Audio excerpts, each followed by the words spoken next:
Ancla, agencia de noticias clandestina, para romper con el bloqueo de la información.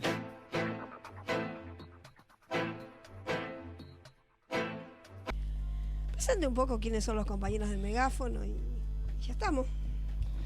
Desde Río Cuarto, las compañeras y compañeros que llevan adelante el periódico El Megáfono, hoy se suman con una columna para ayudarnos a entender, a pensar un poco, para ser un poquito todos más mejores.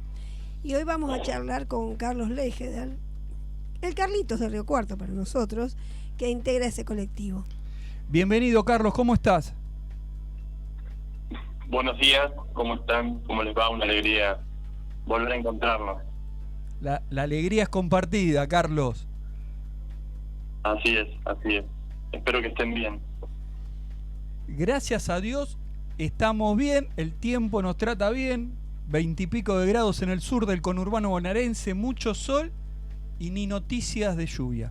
¿Cómo están ahí?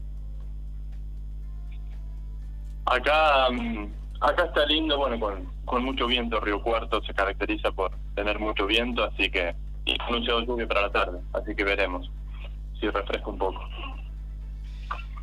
Bueno, Carlos, vimos publicada en el periódico El Megáfono una noticia: la deuda como mecanismo de dominación.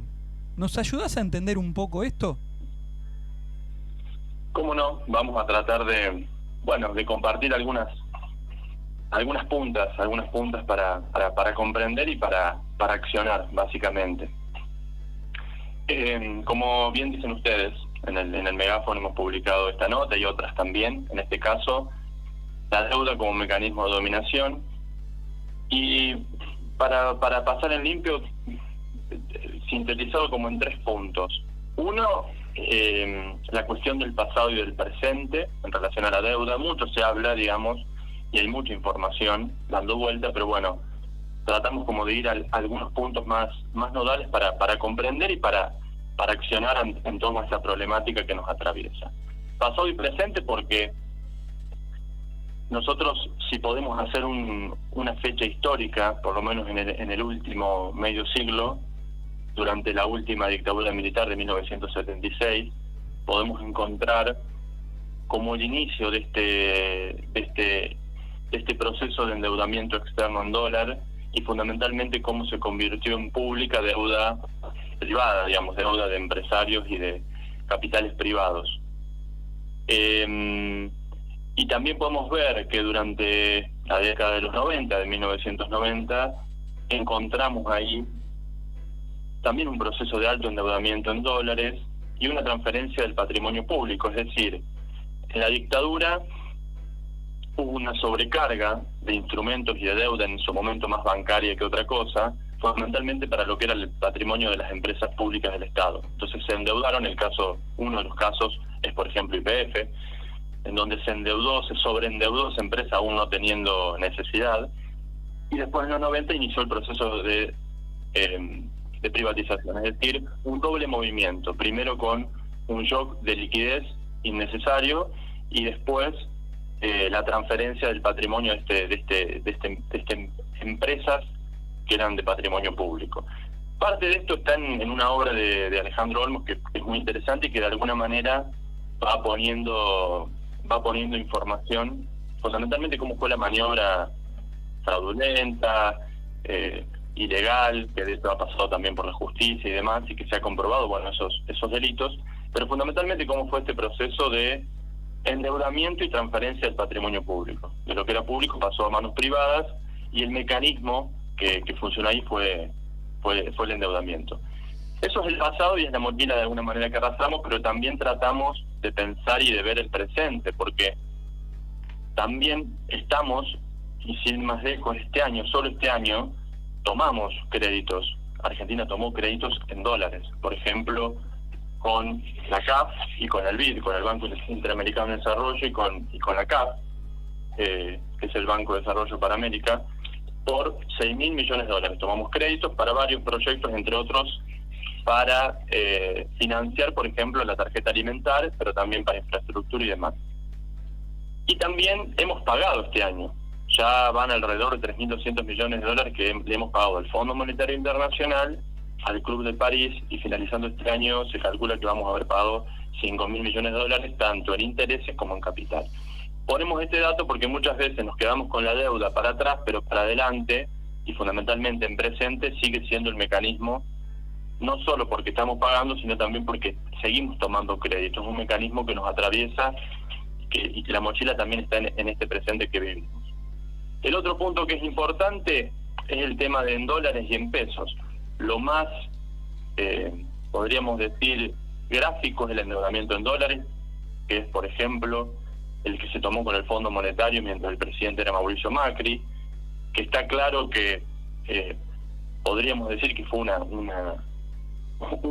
estafa, digamos, lo que fue eso, porque incluso el propio Banco Central de la República Argentina demostró cómo parte de esos dólares que entraron, 44.000 millones de dólares, fueron directamente a bolsillos privados. Una lista de empresarios nacionales, transnacionales, que se dedicaron a lo que se conoce como fuga, pero es externalización, es decir, compraron dólares, básicamente. Es decir, podemos decir que ese dinero que ingresó no lo podemos ver ni en un puente, ni en una vivienda, ni en un asfalto, ni en una vereda. Lo vemos en una apropiación privada de ese endeudamiento. Por eso decimos es una estafa. Sumado a que tampoco pasó por el Congreso, sumado a que los propios estatutos del Fondo Monetario no permiten semejante endeudamiento y demás. Esa es una cara, pero la otra cara que también es importante, porque vemos en dólares, pero también tenemos que ver en pesos, es el mecanismo permanente, que es lo que se conoce como la emisión de deuda en pesos, que esto es básicamente emisión de letras y bonos que el gobierno varias veces por mes realiza, y va al mercado de capitales a conseguir pesos a cambio de estos bonos, con interés, con servicios, porque después se paga todo eso. Y si nosotros vemos en estos últimos 2 años, hubo una emisión de 5,1 billones de pesos, es bastante grande el número, y de esos 5,1 billones de pesos que nos tomamos, ¿no?, a cambio de letras y bonos, 4,2 fueron para cancelar deuda pasada, en pesos, ¿no? Pero fue para cancelar deuda. Si nosotros hacemos una conversión al 2 de noviembre en dólares, más o menos esos son 42.000 millones de dólares, que es más o menos lo que hoy tiene el Banco Central como en calidad de reserva. Es decir, en pesos, también nos endeudamos, y también eso es una bola de nieve, es decir, queda un resto para las arcas del Estado, ha quedado un resto para financiar el Estado, pero gran parte de esa deuda que se toma en pesos permanentemente a través del mercado de capitales y se conoce como colocación de bonos y letras o emisión, ha ido para pagar deuda.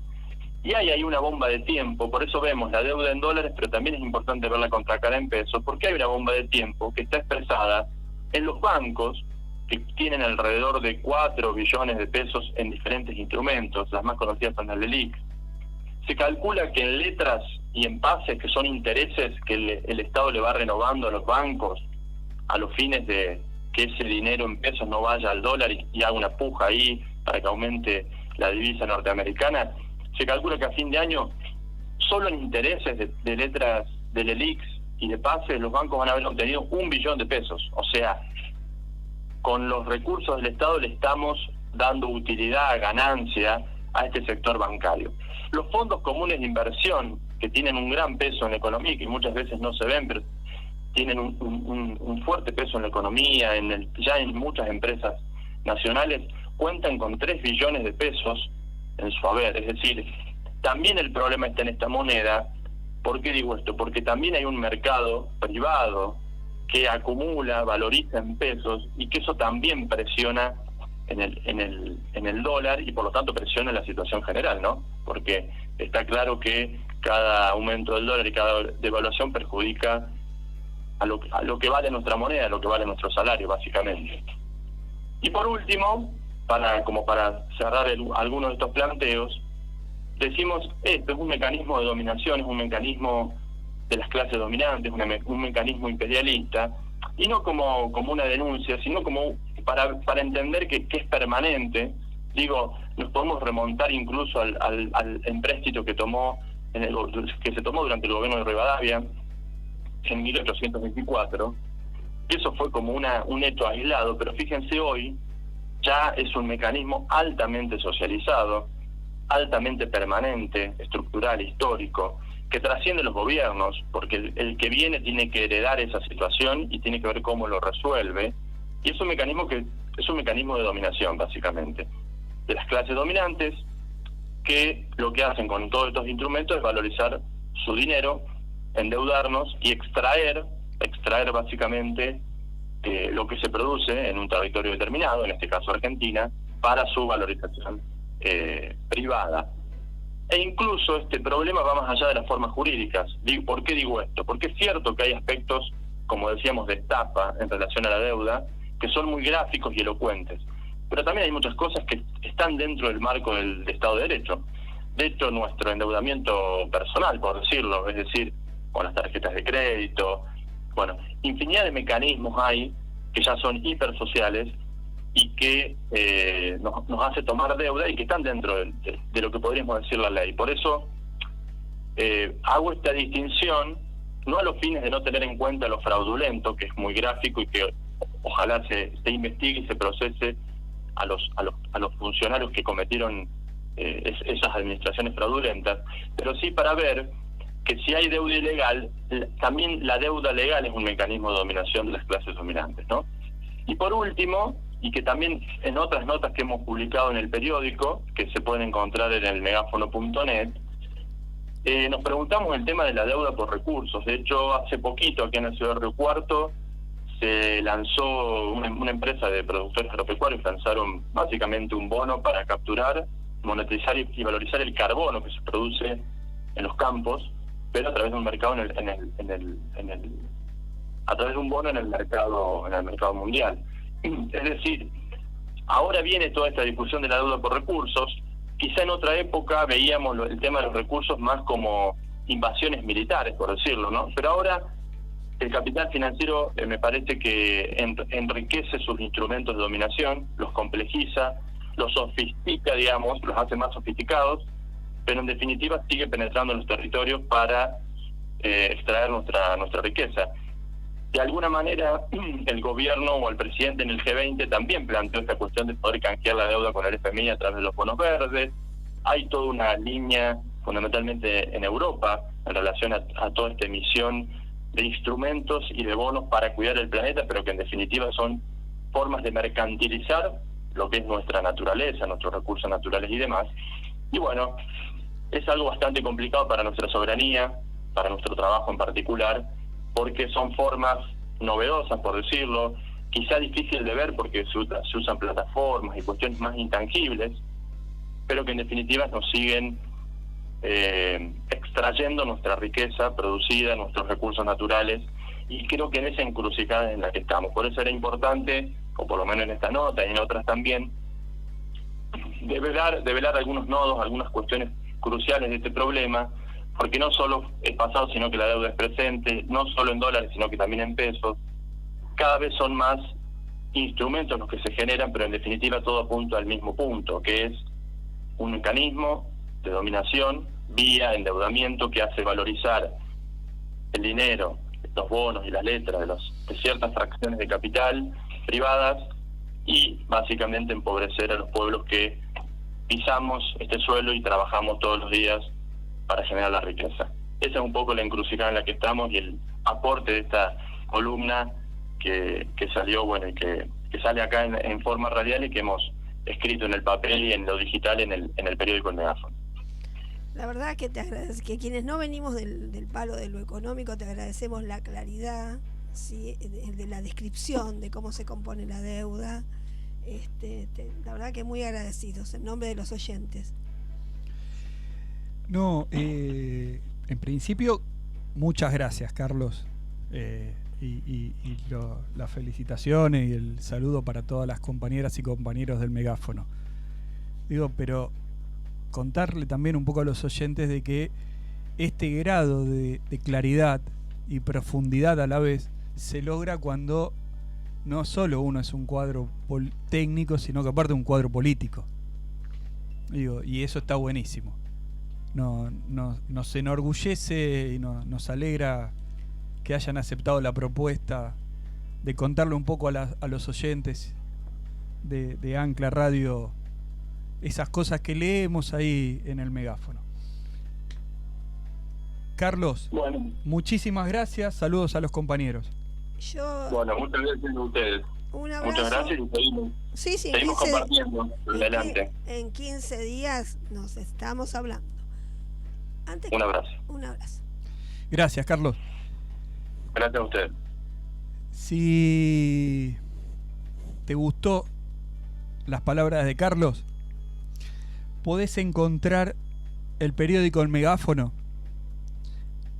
en www.elmegáfono.net o en Instagram como elmegáfono.net. Todo junto y de corrido. Ancla.